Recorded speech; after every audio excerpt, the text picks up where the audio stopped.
रिशु जी,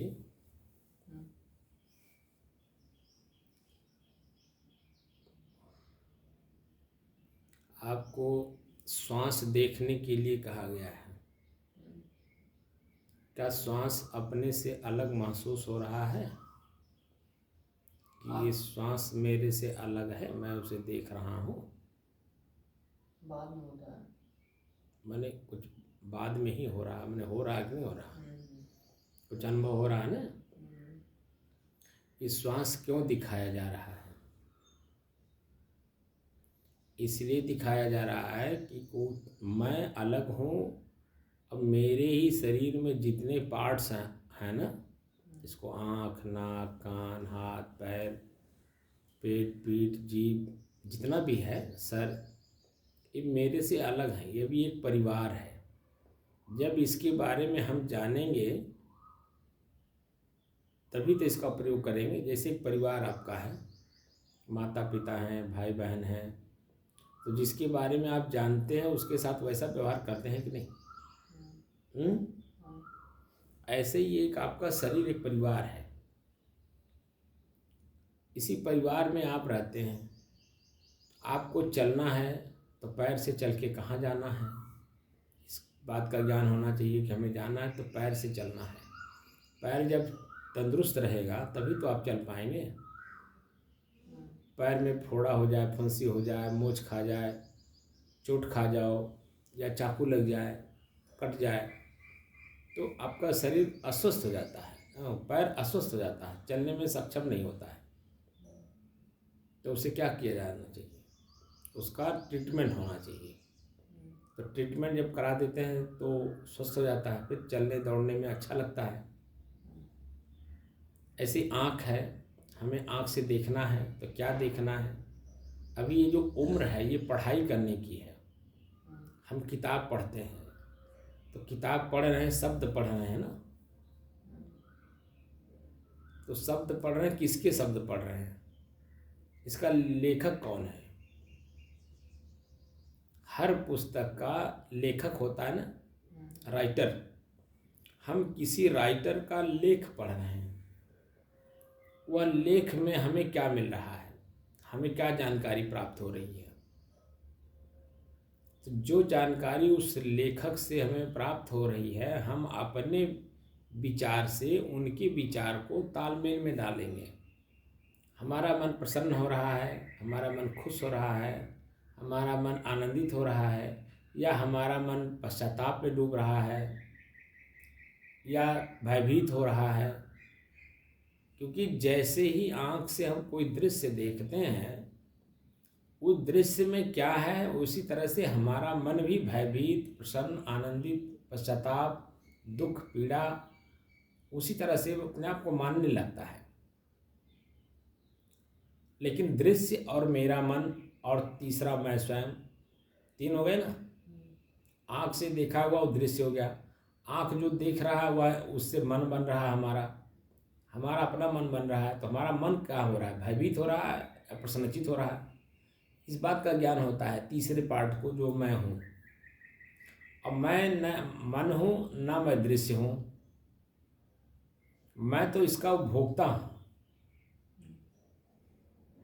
इस बात की जानकारी होगी, धीरे धीरे चलेंगे तो आपको जो असल में ज्ञान आपको प्राप्त करना है वह आपको प्राप्त होगा, धीरे धीरे होगा। बस खाली आपको चलते रहना है। बात समझ रहे हैं? सिर्फ आपको चलते रहना है। जैसे जैसे अभ्यास आपका बढ़ेगा वैसे वैसे आपका मन जब चाहेंगे, जहाँ चाहेंगे, जैसे चाहेंगे, जिस रूप में चाहेंगे, आपका मन वैसे आपके साथ काम करेगा। यही मन आपको सुखी भी करेगा, आनंदित भी करेगा, शांति का अनुभव भी कराएगा, और यही मन दुख का भी अनुभव कराएगा, पश्चाताप में भी डुबोएगा, दुख भी देगा, दर्द भी देगा, अनुभव कराएगा। लेकिन ना मैं सुख हूँ, ना मैं आनंद हूँ, ना मैं प्रसन्नता हूँ, ना मैं दुख हूँ, ना मैं पीड़ा हूँ, ना मैं पश्चाताप हूँ। मैं इन सब का साक्षी हूँ, दृष्टा हूँ। कब क्या आ रहा है हमारे मन में, उसका हम साक्षी होंगे। हम उसे देख रहे हैं, वो हमें नहीं देख रहा है। इस बात की जानकारी धीरे धीरे होगी। इसी जानकारी को प्राप्त करने के लिए ही हम गुरु करते हैं। गु नाम अंधकार, रू नाम प्रकाश। गु कहते हैं अंधकार को, रू कहते हैं प्रकाश को। तो प्रकाश क्या और अंधकार क्या है? अंधकार का मतलब है हमारा मन पीड़ित हो रहा है, हमारा मन दुखी हो रहा है, हमारा मन भयभीत हो रहा है, हमारा मन पश्चाताप में डूबने जा रहा है। ठीक है ना? ये अंधकार है। और प्रकाश क्या है? हमारा मन प्रसन्न हो रहा है, हमारा मन आनंदित हो रहा है, हमारा मन सुखी हो रहा है और हमारा मन शांति का अनुभव भी कर रहा है। तो शांति का अनुभव करना, आनंदित होना, प्रसन्नचित होना, ये आपका प्रकाश है। क्योंकि उस जिस काम में आपका मन प्रसन्नचित हो, आनंदित हो, सुखी हो, उस काम को बार बार करने की जरूरत है। जिस काम में आपका मन भयभीत हो, पीड़ित हो, पश्चाताप में डूब रहा हो, उस काम को तत्काल छोड़ने की जरूरत है। तो अंधकार से प्रकाश की ओर अपने आप चले जाएंगे। यानी जैसे उस काम को छोड़ेंगे वैसे ही आपका मन अपने आप प्रसन्नचित हो जाएगा। बहुत अच्छा हुआ मैं बच गया उससे। समझ रहे हैं? आपका अपने मन को पढ़ने का मौका मिलता है। दृष्टादृश्य का जब अभ्यास करेंगे, अपने श्वास को देखेंगे, श्वास में बहुत कुछ चीज़ें मिलती हैं। जब हम पश्चाताप में डूबते हैं या दुखी रहते हैं तो हमारा श्वास तेज चलने लगता है, जिसको कहते हैं ब्लड प्रेशर बढ़ गया। ठीक है ना? और जब मन हमारा शांत रहेगा, आनंदित रहेगा, सुखी रहेगा, तो ब्लड प्रेशर बढ़ेगा ही नहीं। जब ब्लड प्रेशर बढ़ेगा नहीं तो रोग होगा नहीं। Heart attack, brain haemorrhage, suicide, ये सब कोई भी चीज़ें आपको नहीं होगी। जब ब्लड प्रेशर नहीं बढ़ेगा तो शुगर नहीं होगा, शुगर नहीं होगा, ब्लड शुगर नहीं होगा, हार्ट अटैक नहीं होगा, ब्रेन हेमरेज नहीं होगा, सुसाइड करने का मन नहीं करेगा। तब यही समाज, यही शरीर और जो कुछ भी वस्तु आपके सामने है, जो भोग करना है, उसी में आनंदित रहेंगे, प्रसन्नचित रहेंगे और दूसरों को भी आनंदित और प्रसन्नचित किए रहेंगे। समझ रहे हैं? ये जो साधना है, ये बहुत बड़ी साधना है। इससे आपको बहुत बड़ी चीज़ मिलेगा अपने मन को, शरीर को पढ़ने के लिए। और जैसे इसको पढ़ेंगे वैसे आपका मन कैसा है देख लेंगे, जान लेंगे और समझ लेंगे, तो उसको परिवर्तित भी कर लेंगे। उसमें जैसे ही मन में परिवर्तन आया वैसे ही अगर मन आँख ने दृश्य को देखा, मन परिवर्तित हुआ, तो उसी तरह भयभीत हो जाएगा। आँख खुला, मन दृश्य सामने कैसा है उसको देखे, प्रसन्नचित हुए, आपका मन बदल गया। और जैसे मन बदलता वैसे शरीर की हमारी क्रियाएं भी बदल जाती हैं। जो भय होता है पूरे शरीर में मांसपेशियों को सिकुड़ देता है, दबा देता है। और जब प्रसन्नचित होता है, आनंदित होता है, तो आपके शरीर की सारी मांसपेशियां, नसें, ब्लड, सब कुछ एकदम आनंदित हो जाते हैं, प्रसन्नचित हो जाते हैं, पूरा शरीर रोमांचित हो जाता है। इसी चीज़ को पाने के लिए हमारे ऋषि, महर्षि, संत, महात्मा बहुत परिश्रम किए हैं, बहुत परिश्रम किए हैं। चंचल मन को एकाग्र, स्थिर और शांत करने की दृष्टि से अनेकों प्रकार के उपाय बताए हैं। जैसे त्राटक मुद्रा है, ज्योति देखना, बिंदु देखना, अनाहत नाद सुनना, ठीक है ना? बहुत सारी विधियां दिए हैं। मंत्र का जाप करना, कंठी फेरना, तमाम तरह के उपाय बताए हैं। आप लोग पढ़े लिखे हो तो कंठी फेरना, माला फेरना या मंत्र जाप करना ये आपके लिए उपयुक्त नहीं है। आप लोग पढ़े लिखे हो, सीधे सीधे जो वार करना है उस पर करना है। बस अपने श्वास को अपने आप से अलग होकर के देखने का अभ्यास करना है। और इसमें जहाँ कमी आपको महसूस हो, कोई भी प्रश्न आपके मन में उठता हो, तो दूसरे टाइम जब आप आएंगे तो आप प्रश्न करके उसका समाधान कर सकते हैं। ठीक है ना? ठीक, अच्छा। साहिब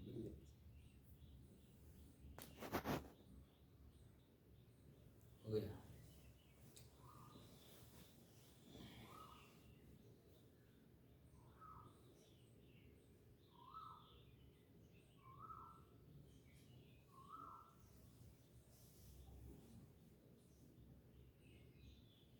दो सूत्र आपको बता देता हूँ। ये जो योग है ऋषो, योग क्या है? योग पातंजल योग दर्शन में योग को बताया गया है योगस चित्त वृत्ति निरोध है। चित्त यानी मन, मन में जिस तरह का शब्द या ख्याल होते हैं, हमारा मन उसी तरह से भयभीत और प्रसन्नचित होता है, तो उसमें निराई करना है। निराई समझते हो? कभी खेत में गए हो? खेत में खर और फसल होता है, तो खर की निराई की जाती है, फसल जो पौधा है जिसको हमने बोया है उसको छोड़ा जाता है। तो खर जब निकल जाता है तो जो मिट्टी है, मिट्टी का जो उर्वरा शक्ति है वो किसको मिलती है? हम जो पौधा, जिस बीज को हम बोए हैं उसको पूरा उर्वरा शक्ति मिलती है, तो वह एक पैदावार बढ़िया होता है। तो हम अपने मन में जो दृश्य देख करके मन भयभीत होता हो, दुखी होता हो, पीड़ित होता हो, उन दृश्यों को अपने जीवन से निकालने का नाम निराई है। जैसे क्रोध उत्पन्न हुआ, क्रोध कैसे उत्पन्न हुआ, क्यों उत्पन्न हुआ, किस कारण से उत्पन्न हुआ, कारण का निवारण कर दीजिए, क्रोध खत्म हो जाएगा। लोभ आया, लोभ को जानेंगे कि लोभ कैसे आता है, जैसे जाने वैसे लोभ अपने आप खत्म हो जाएगा। ईर्ष्या हो रही है, ईर्ष्या क्यों हो रही है? फला व्यक्ति हमसे ऊपर जा रहा है, हमसे आगे बढ़ रहा है, हमसे तेज दौड़ रहा है, उसको देख करके मन में कष्ट होता है, पीड़ा होती है कि मैं यहीं क्यों रह गया, मैं क्यों नहीं वहाँ जा रहा हूँ। इसी को ईर्ष्या कहते हैं। तो जब जैसे ही कोई वस्तु हम जानते हैं तो उसमें सुधार करने का मौका हमें मिलता है, लेकिन नहीं जानते हैं तो उसी में बह जाते हैं, तो दुखी होने का कारण उसी में बह जाना होता है।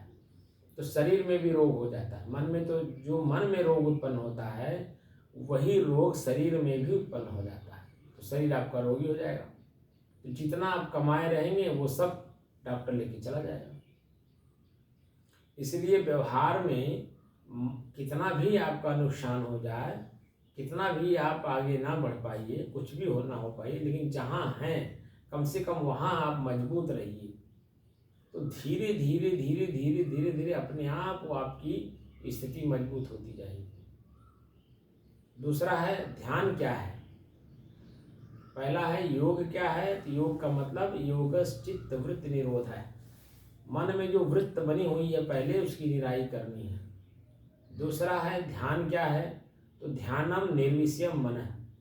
हमारा मन जब निर्विषय हो जाता, कोई विषय हमारे मन में नहीं रहता है, विषय का मतलब लेसन, किसी भी तरह का चिंतन या चिंता, प्रसन्नता, आनंद, सुख, पीड़ा, दुख कुछ भी नहीं रहता है जब, तो उसे कहते हैं ध्यानम निर्विषयम मन। मन का निर्विषय हो जाना ही ध्यान है। समझ में है? यही दो काम करना है। तो जो मन में उत्पन्न होगा, जब हम जानेंगे तभी तो उसे उपभोग करेंगे। दुख और सुख में हमें परिवर्तित करना है या उसे भोगना है, ये वर्तमान स्थिति बताती है।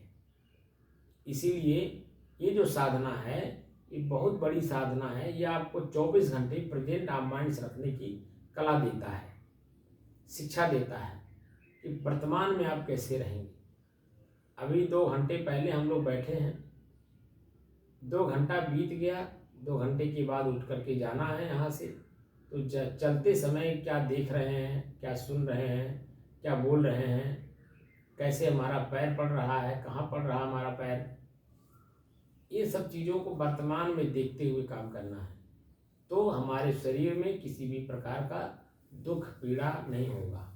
जब शरीर में दुख पीड़ा नहीं होगा तो मन में भी नहीं होगा, क्योंकि हम देख कर, जान कर और समझ कर चल भी रहे हैं, देख भी रहे हैं और कर भी रहे हैं। जैसे ही देखना, जानना और समझना आपने शुरू किया, उसकी यथास्थिति पता चल जाती है। उसी को कहते हैं वस्तु स्थिति का ज्ञान, जिसको संस्कृत में कहते हैं तत्वदर्शी। तत्व 5 तत्व है, माटी, पानी, आग, हवा, आकाश। ये प्रकृति है। इनका उपभोग करता कौन है? मैं स्वयं। जैसे ही शरीर में समझ में आया हमारा शरीर भारी क्यों है, तो शरीर भारीपन होता है माटी तत्व से। इसका मतलब हुआ कि माटी तत्व जो है, मिट्टी, वह हमारे शरीर पर हावी हो रहा है। यानी मन मस्तिष्क में मिट्टी जैसा जो गुण है वो मेरे मन में आ गया। मन प्रसन्नचित होता है, ये आकाश तत्व का है। हम चल रहे हैं या बोल रहे हैं, ये वायु तत्व है।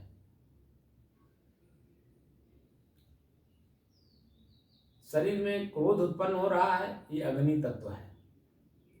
इसी तरह से जब तत्वदर्शी बनेंगे आप, तत्वदर्शी ही आगे चल करके समाज का बहुत बड़ा हित करता है। जब पहले अपना हित कर लेता है, जैसे मास्टर, जब वो भी विद्यार्थी ही होता है कभी बचपन में, कक्षा 1 से लेकर के BA, MA, PhD, B.Ed वो करता है, 20 साल 22 साल 25 साल लगाता है, तब जाकर के वो मास्टर बनता है, डॉक्टर बनता है, वकील बनता है, अफसर बनता है, समाज का जिम्मेदार पर्सन बनता है। यानी उसने स्वयं को मजबूत किया, तब वो जिम्मेदार पर्सन बनता है। उसी तरह से आपको भी बनना है। समाज का सबसे बड़ा पद अगर है तो वो संत का पद है। उनके सामने देखिए सभी लोग झुकते हैं। और जो साधना आप सीख रहे हैं, ये संत परंपरा से सीख रहे हैं। चाहे जहाँ भी रहिए आप, और संत परंपरा से रहेंगे, अपने मन को शांत किए रहेंगे, तो जहाँ भी रहेंगे सबको शांति का उपदेश देंगे। और शांति का जिसको उपदेश देंगे, उसके जीवन में जो परिवर्तन आएगा वह आपके लिए प्लस होगा। इसलिए दृष्टा दृश्य का अभ्यास शुरू किए हैं तो इसको छोड़िएगा नहीं, हमेशा इसको करते रहना है। चलते, उठते, बैठते, सोते, जागते, जैसे भी जिस समय भी आपको समय मिल जाए इसका अभ्यास करना है। बात को समझ में आ गई ना?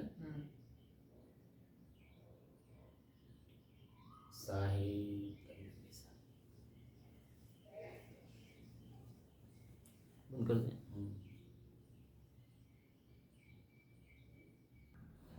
बताइए क्या कह रहे थे? साहब कहीं कहीं किताबों में लिखा मिलता है कि तत्वदर्शी संत से मतलब जो है ज्ञान मिलेगा। असली ज्ञान तत्वदर्शी गुरु से ही मिलेगा। तत्वदर्शी गुरु कहा जाता है।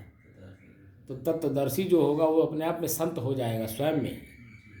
जो आप तत्वदर्शी संत कह रहे हैं, तो जो तत्वदर्शी होगा वो शांत होगा ही, क्योंकि वो जान रहा है कि कौन सा तत्व मेरे ऊपर हावी हो रहा है।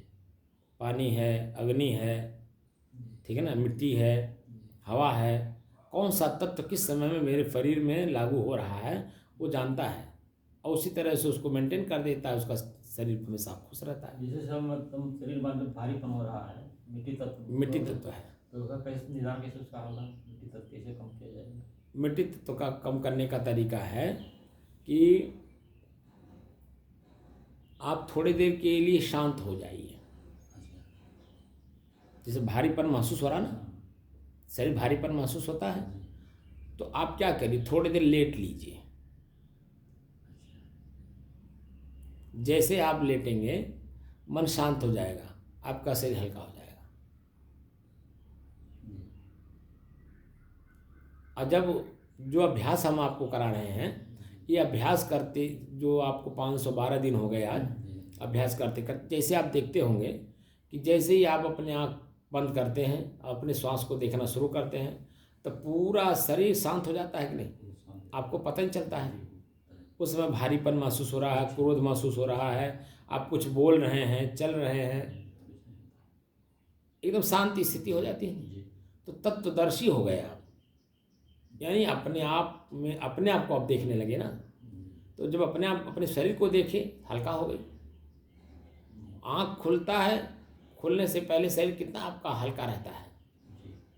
लेकिन जैसे आप आँख खोलने की भी अभी कला आपने नहीं जाना, आँख खोलना है, जब 2 घंटे बैठे हैं, 2 घंटे, 2.5 घंटे, 3 घंटे, तो उसके बाद भी जो है हमें आँख खोलने के पहले आँख खोलने का कला मालूम होना चाहिए। क्या कला होता है? आँख खोलने का कला है कि जैसे हम चेतना में आए, जैसे जिस समय में हम बिल्कुल शांत रहते, चेतना विहीन रहते हैं, चेतना वहाँ नहीं रहती है, तो चेतना जैसे आई, मैं जैसे बंदगी करता हूँ, इसका मतलब चेतना जगाता हूँ, ठीक है ना। तो चेतना में जैसे आप आए, मैं हल्का सा बंदगी करता हूँ, आपका कान सुनता है, चेतना में आना शुरू हो जाते हैं। अब तुरंत जन में आप अंगड़ाई लेने लगते हैं, आँख खोल देते हैं, ऐसा नहीं होना चाहिए। पहले एकदम शांत चित्त अपने आप को पढ़ लीजिए, मेरा शरीर कैसा, कहाँ महसूस क्या हो रहा है।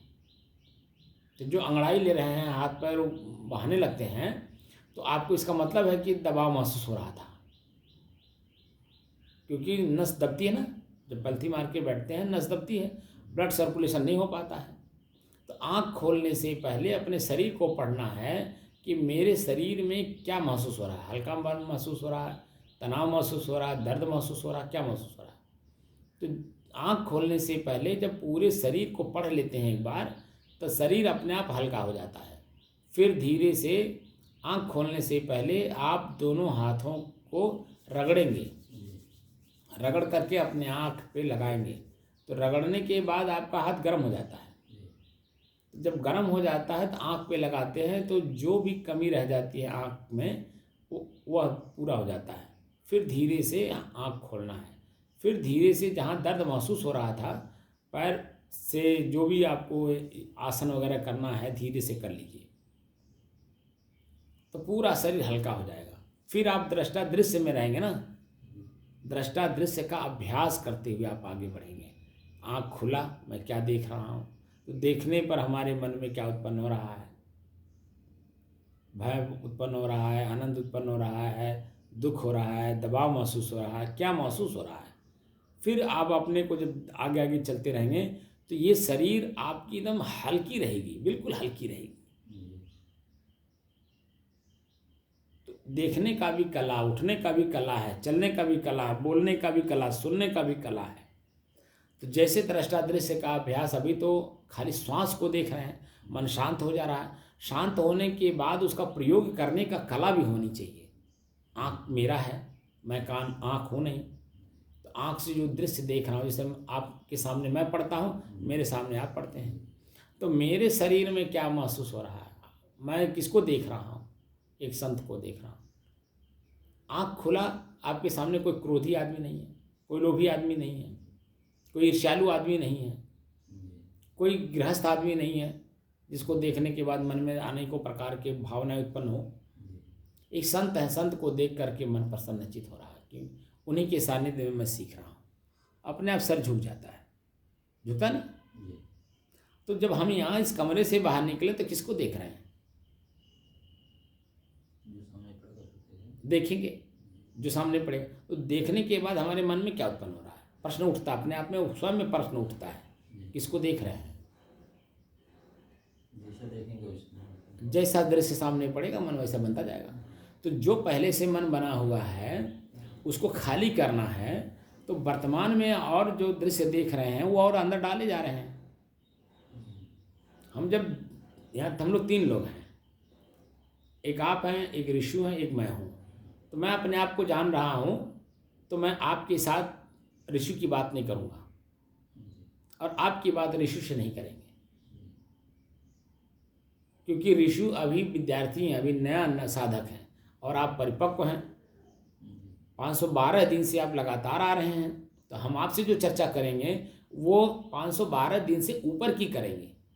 बीच बीच में मैं आपको उस पर भी टटोलता हूँ कि जो आप कर रहे हैं उसमें आपको क्या मिल रहा है, क्या अनुभव हो रहा है, आपकी वृत्तियाँ, आप बहुत कुछ अपने अंदर में आप रखे थे, माला जपना, संतों के पास जाना, तीर्थों में जाना, सत्संग में जाना, भंडारा करना, बहुत सारी चीज़ें हमने रखा अपने अंदर में। अब उसको खाली कर रहे हैं आप। ऋषि तो कुछ नहीं अभी जानता है, कि विद्यार्थी है अभी। तो इनके साथ में हमको वो बात करनी है जो इनको वर्तमान से लेकर के आगे, क्योंकि ये दृश्य देखेंगे, अभी तो इनकी नई उम्र है, आपकी तो चलने वाली उम्र हो गई। तो चलने वाले की तरह बात करेंगे, रहने वाले के साथ रहने वाले की बात करेंगे। तो उनके साथ जो चर्चा करेंगे वो आपके साथ हम नहीं करेंगे, वो आप कर चुके हैं। और जो आपके साथ करेंगे वो उनके साथ नहीं करेंगे, क्योंकि वो अभी उस लेवल पे नहीं है। तो दोनों अपने आप में खुश रहेंगे, मैं बताने वाला और आप सीखने वाले, दोनों में अंतर होगा कि नहीं होगा? तो ऐसे ही आपकी आंख जैसे खुलेगी, दृश्य देखेगा, तो पीछे जो आप हैं, आपका मन कैसे बन रहा है, सामने वाले को देख करके आपके मन में क्या उत्पन्न हो रहा है, क्या बात करना इनसे। जैसे घर पे यहाँ से जाएंगे तो आपकी बड़ी बहू मिलेगी, छोटी बहू मिलेगी, नाती मिलेंगे, बेटे मिलेंगे, दोनों बड़े वाले छोटे वाले। तो जो सामने पड़ रहा है उसको आप क्या काम समझाएंगे, क्या बताएंगे, क्या कराएंगे, क्या उनसे चर्चा करेंगे। तो जैसे दृश्य सामने पड़ेगा, जिसका शरीर आपके आँख के सामने पड़ेगा, उनका शरीर ही तो जन्म आपका लिए दृश्य है। तो उनके साथ कैसे बर्ताव करना है, कैसे व्यवहार करना है, कैसे बोलना है, कैसे चलना है, कैसे बैठना है, स्थान का भी मर्यादा देखना है। तो जैसे आप अपने तत्वदर्शी बनेंगे, तो तत्व है ना, हर चीज़ एक तत्व है, उसके साथ हमें व्यवहार कैसे करना है। जैसे आपके शरीर पे वो चद्दर भी है, कोट भी है, शर्ट भी है, पैंट भी है, नीचे बिछाए हुए हैं कपड़ा भी है, मोजा भी पहने।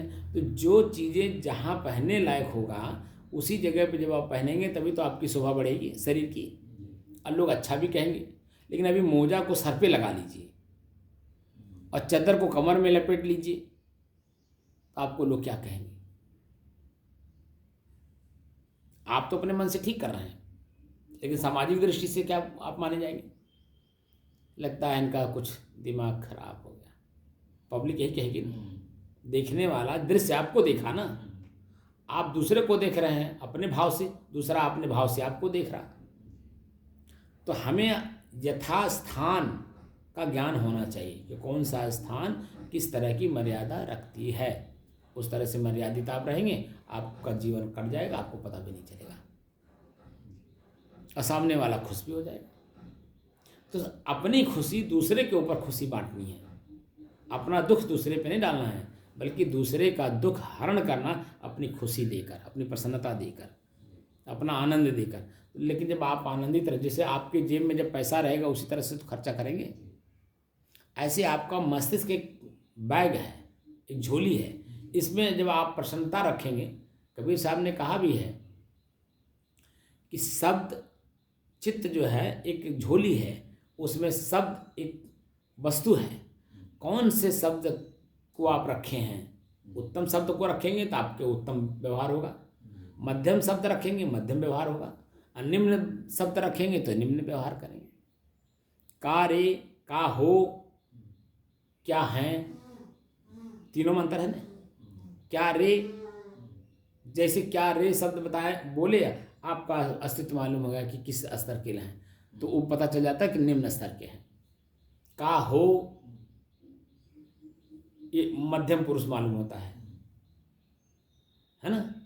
आप कैसे हैं, आप यहाँ आइए, आप क्या कर रहे हैं, ये उत्तम पुरुषों का भाषा है। व्यक्ति एक ही है, तीन काल में तीन तरह का व्यवहार करता, तीन तरह का व्यवहार उसके साथ जनता करती है। यही हम लोगों को, तो कार्य जो निम्न है उसको मध्यम में लाना है, सुधार करना है, और क्या जो मध्यम है उसको उत्तम पुरुष में लाना है। तो जब तीनों काल में हम जानेंगे अपने आप को, तभी तो सुधार करेंगे अपना। स्कूल में हम लोगों को ये नहीं सिखाया जाता है कि बैठना कैसे है, उठना कैसे है, बोलना कैसे है, किसके साथ व्यवहार कैसे करना है, ये सब तो धीरे धीरे सिखाया जाता है। ये तो दैनिक जीवन का, अगर ये सब चीज़ें अगर परिवर्तन नहीं आया तो बड़ी बड़ी बातें कैसे करेंगे आप? जितने बड़े बड़े लोगों को आप देखिए, वह जन्म अपने आप को सुधारते सुधारते वहाँ तक ले गए हैं। अब कई जन्म लगता है। जो आज उत्तम पुरुष सीट पे बैठा हुआ व्यक्ति है, उत्तम पुरुष है, जिनके लाखों फॉलोअर हैं, वह कई जन्म गंवा चुका है, वो आज उसने वो अपना प्राप्त कर रहा है। आज हम जन्म अभी रास्ते चल रहे हैं, तो आपको देख करके ईर्ष्या कर रहे हैं, तो हमारा व्यक्तिगत दोष हो जाएगा ना कि आपके लाखों फॉलोअर हैं, अब मेरे कोई नहीं है। आपके लाखों फॉलोअर हैं, आपको जानने वाले चाहने वाले हैं, और हम हमारी एक भी नहीं है, इसका मतलब मेरे में कमी है, मैं किसी के साथ व्यवहार अच्छा नहीं करता हूँ, सब जाहिर हो जाता है ना। तो फिर हम क्या करते हैं, अपने आप में परिवर्तन करते हैं, धीरे धीरे परिवर्तन आती है। अब वह परिवर्तन ही मेरे लिए एक समय ऐसा आएगा, 1 लाख नहीं 1 करोड़ मेरे फॉलोअर होंगे। वो स्वयं के सुधार से ही होता है। तो स्वयं को जब जानेंगे तभी तो सुधार करेंगे। उसी को कहते हैं तत्वदर्शी ज्ञानी पुरुष। गुरु जो हो वो तत्वदर्शी हो, तो तत्व का ज्ञान कराएगा, और तत्व का ज्ञान करते करते करते क्या आप भी तत्वदर्शी हो जाएंगे। हम क्या बनने आए हैं, तत्वदर्शी बनने आए हैं। क्या बनना है? हाँ, ये जो साधना है, इस साधना से आप तत्वदर्शी बनेंगे। दर्शी माने देखने वाला, क्योंकि उपभोक्ता वही होता है ना जो देखता है।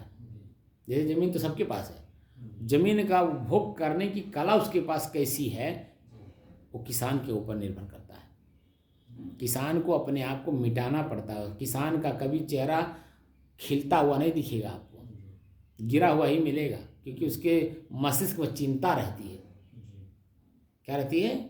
जब तक उसकी फसल कट करके उसके घर नहीं आ जाती है, तब तक उसको आप देखिए हमेशा चिंतित रहता है। जब उसके घर में फसल कट के आ जाता है, निश्चिंत हो जाता है, तब उसका चेहरा देखिए कैसा खिलता है। ऐसे ही हम किसान हैं। ये साधक मतलब किसान, हम साधने में लगे हुए हैं। हमें कुछ चाहिए, क्या चाहिए? हमारा मन प्रसन्न हो। हम वो चीज़ चाहते हैं कि हम खुद एक प्रसन्नता का सागर हैं। बाहर की चीज़ें आरोपित कर लिए हैं, इसीलिए हम दुखी हैं। बाहर की चीज़ें जो आरोपित की हैं उसे निकाल दें बस। जैसे खेत अपने आप में खेत है, आपने पहले से ला करके बैर बैठा दिया, बबूल बो दिए ला के बैठा दिया, यानी कांटेदार वृक्ष आपने बैठा दिया।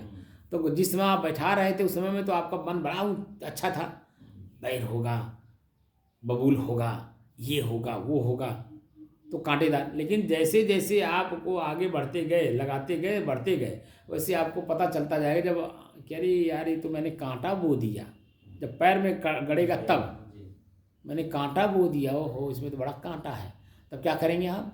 उसको साफ करेंगे। जैसे ही आपके पैर में चुभा, दर्द महसूस हुआ, कष्ट महसूस हुआ, उसको साफ करेंगे कि नहीं करेंगे?